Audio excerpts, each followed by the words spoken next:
Jeff Howe of The Athletic joining us here on the Rich Eisen Show. How are you, Jeff? Doing well. How are you? I'm doing fine. Will you do me a favor and ask Bill why he can't quit Brian Hoyer? Would you mind doing that? I'll give you $5. What do you think?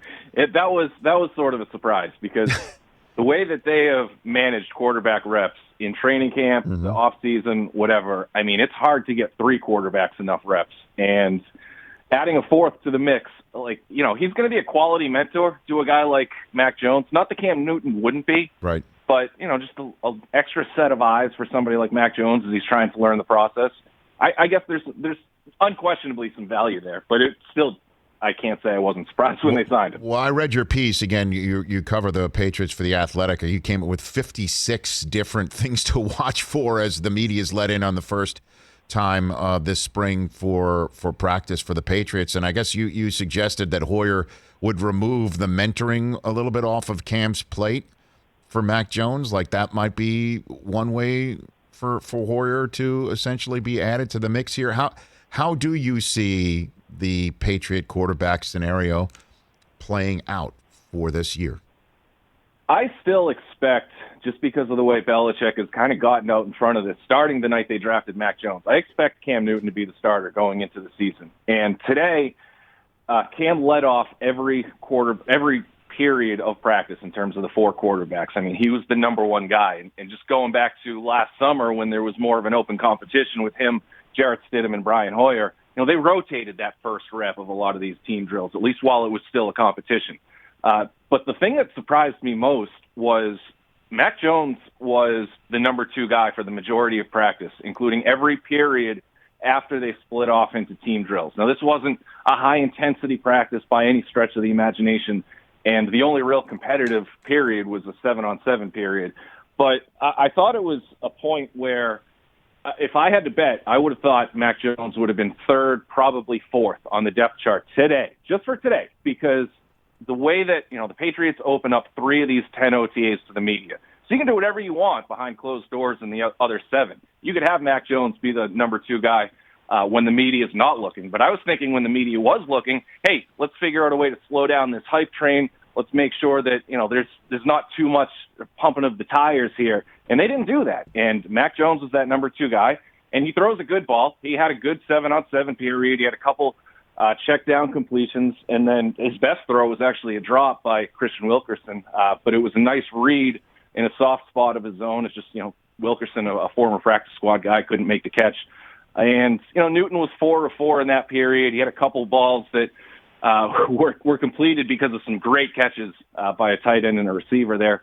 But, I think you're probably starting the season with Mac Jones as the number 2. How Stidham plays is going to dictate how long they want to keep him. If he comes in and plays well enough and they decide that, hey, you know what, Cam Newton might only be here for most likely will only be here for another year, you got to think about who's the backup going to be in 2022 if Stidham shows you enough. But I could throw 100 quarterback scenarios at you now. I don't want to bore you with all of them. No, but here's the key one, Jeff, is because there is no playbook on Bill handling a first-round drafted quarterback. That's just there's zero playbook to that. With Bledsoe being the last one who was drafted in New England, and that predates Belichick, and then you look at what he had even in Cleveland, you can't even go there. You can't, literally, when was the last time Bill even had anything remotely close to this or of his own doing? So there's no playbook here, and the question is what does happen if Newton starts and things of that nature, and we don't have the playbook on that at all, or any history. So how does Jones work in? Does he just do it just because he's got to do it, or or does he think that with the free agency frenzy, the Patriots have a shot to win the division Super Bowl this year? Jeff, that's the question, I guess. Have a shot. And I think you're looking at this defense. It's an overhauled group. There's a lot of reasons to think that this defense could be the number 1 scoring defense in the league for the 3rd time in the last 6 years. They're loaded. Their front should be ridiculous. As long as they keep their secondary intact, and we'll see what happens with Stephon Gilmore in the coming months, but they can win games defensively. So they just need some competent quarterback play. Going into this offseason, there was a full admission that Cam Newton had to be better. He had to clean up some accuracy issues. He had to clean up some mechanics. His left foot continued to get away from him at times last season, and that's why there were a lot of throwing inconsistencies. But there was also a concession of there wasn't a lot of help around him. So they're going to try to see over the next few months if adding Hunter Henry and Jonnu Smith and Nelson Aguilar and Kendrick Bourne, and even beefing up the offensive line with Trent Brown, they're going to see if that is going to help Cam Newton. And he's going to have a few months here to prove whether or not that's the case. And that's totally different from last year when there was basically they were going in for a 2-week tryout, and it was those three guys. It was more realistically between Cam Newton and Jarrett Stidham. Stidham had 7 interceptions in the first 4 practices and then injured his hip, and Cam Newton played well enough that the competition was over, and bang, you had to prepare him for week 1 because that was a sprint. Right now, I mean, you've got almost a full off-season workout program. You're going to have 3 preseason games. You're going to have a full training camp. So they're going to know. They're going to have a much, much better idea by the time Labor Day comes around whether or not Cam Newton can be a better quarterback than he was a year ago. As long as that happens, he's going to be the starter. Now, if it's close, then you got some more of a dilemma, I guess, if you want to call it. And then you look at the first 4 games. The first 4 games are some tough matchups. The next 5 or 6 are a softer spot in the schedule. So, again, if it's close, I think you got a minimum of 4 starts for Cam Newton before they have to think about whether or not they go to Mac Jones. If Jones is ever going to take over, if he doesn't start the season, it's between weeks 6 and 11. And then the other part of that is this offense, it's built to run. It's built to win with power. But if you're talking about throwing the ball, with the 2 tight ends, the receivers that you added with Aguilar and Kendrick Bourne, with Jacoby Myers as a slot receiver, I mean, you're built to throw the ball over the middle of the field. You need really good accuracy there. And where does Mac Jones thrive? I mean, he thrives by throwing an accurate ball. That was on display today. If Newton's accuracy issues continue to plague him deep into the summer, and Mac Jones is able to learn enough of the playbook and clearly can throw an accurate ball over the middle to allow those guys to make plays, that's going to be the thing that really is going to push Newton the most, in my opinion. How about that? So when you say, Jeff Howe of The Athletic here on the Rich Eisen Show, when you say that Newton's going to get the first 4 games and then after that maybe Mac Jones territory, you don't think Belichick will give Jones his first career start the night Brady comes in on Sunday Night Football, the whole country, Jeff? You don't think he's got that flair of the dramatic? Yeah. What do you think, Jeff? You know what? I didn't expect Belichick to give Mac Jones the number 2 reps today in front of the media, which was clearly, big spotlight. All of us quality journalists over there at Gillette Stadium in the practice field, just ready to pump everybody's tires. But he did. So you know what? Mac Jones, Tom Brady, Week 4, Sunday Night Football. Let's go. Great. LFG, to use the phrase from back in the day. And I guess last one on this, is Winovich no longer wearing 50? Where'd that one come from for Mac? What happened? Belichick started this probably about 5 years ago when it was the first pick in the draft takes 50, the second pick the Patriots takes 51, and it goes right on down the line. So it's just his message to the rookies that you have to earn your number. Yeah. Don't worry about what jersey number you are. Worry about the more important things. Another part of that is there's no logos on anybody's helmet, rookie or otherwise. So it's just one of those things that Belichick has done over the years. There was a point several years before that when during OTAs nobody had any jersey numbers, which made covering practice just a blast. Well, certainly when Gronk gave himself his own number, Jeff, That was out in San Diego, and man, that was just classic Gronk. With the duct tape, 69. Oh yeah, that guy's a treasure. Nice. So Jeff Howe, The Athletic here on the Rich Eisen Show. Julio Jones, talk to me. What are you hearing right now on this media portion practice of the Thursday before the 1st of June, where something like this could actually go down? What are you hearing about Julio Jones as a Patriot being possible? I believe there is some interest, but I don't know right now if I had to make a bet. I'm not sure I would put the Patriots as the betting favorites to get him. I think the Falcons are going to have to make some – they're going to have to scale back their offer or their asking price. And I get why they're asking for, the moon and the stars right now, because they're not going to trade him for another week. So you owe it to yourself to try to get that first-round pick.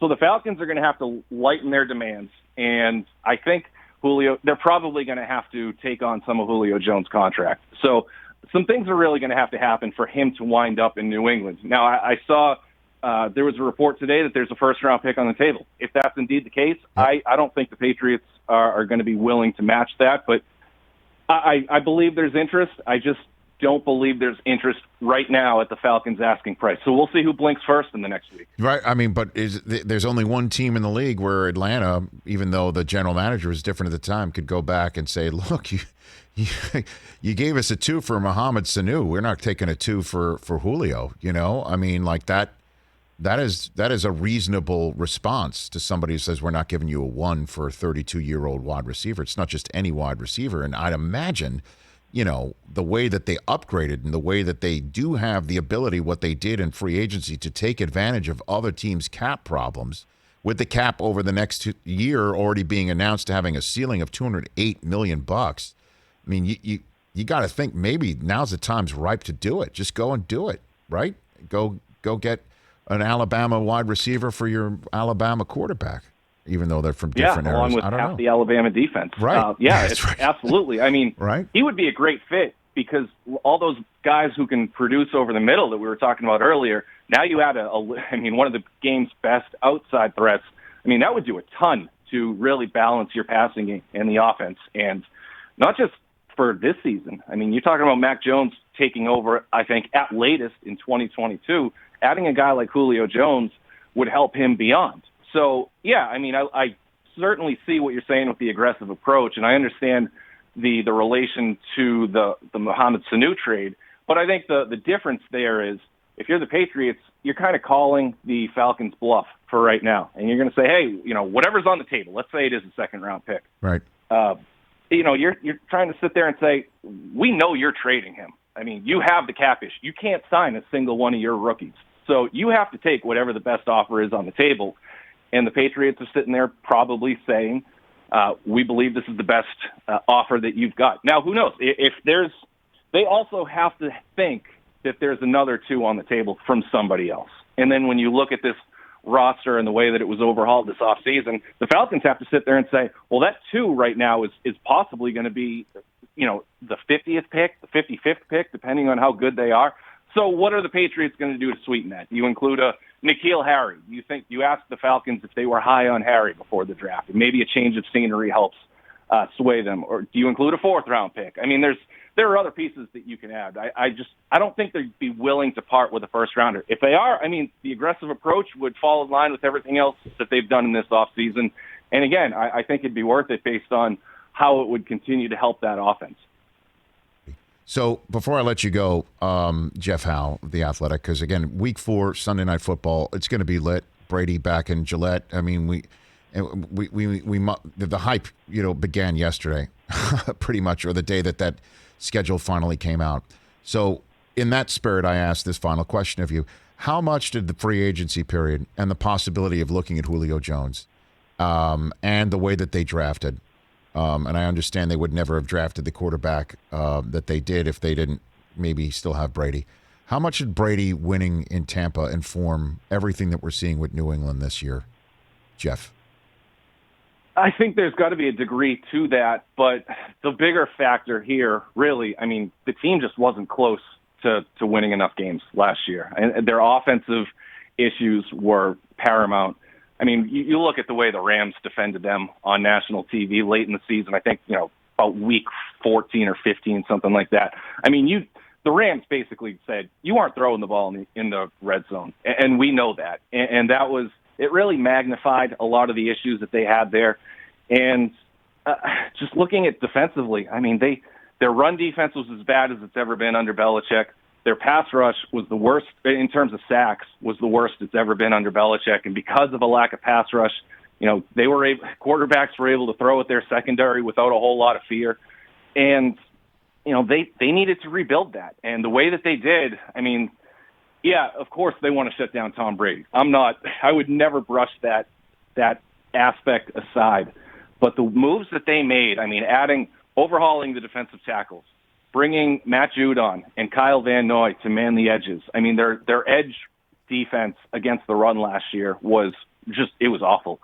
It's going to be so much better. I mean, you got Matt Judon, who has the 5th most quarterback hits in the league in the last 5 years, a reigning 2-time Pro Bowler. Kyle Van Noy was the Patriots' best pass rusher in 2019. Chase Winovich was the Patriots' best pass rusher last year. Josh Uche, who I know you know, Rich. Oh, yes. Josh Uche is a name that the rest of the league is going to get to know this year. He is going to be a really, really good pass rusher. He was easily their most explosive pass rusher last year when he wasn't dealing with a couple ankle injuries.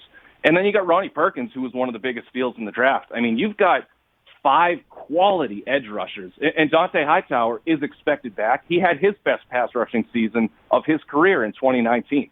There's 6 guys right there who can get after the quarterback, and they're going to be able to do it because the defensive tackles, their defensive tackles were just so injury-riddled last year that their linebackers had no chance. I mean, you had Adrian Phillips as a natural safety playing one of your inside linebacker spots for almost 90% of the season. So they had a lot of issues that they had to clean up regardless of what Tom Brady and the Buccaneers did in that Super Bowl run. Jeff, thanks for the time. Really appreciate it. Let's connect during training camp. Appreciate it. Sounds good. Thanks a lot, Rich. You got to @Jeff P. Howe on Twitter. I follow him. You should too. He does his stuff about the Patriots, and the Patriots are, as you can hear, rebuilding.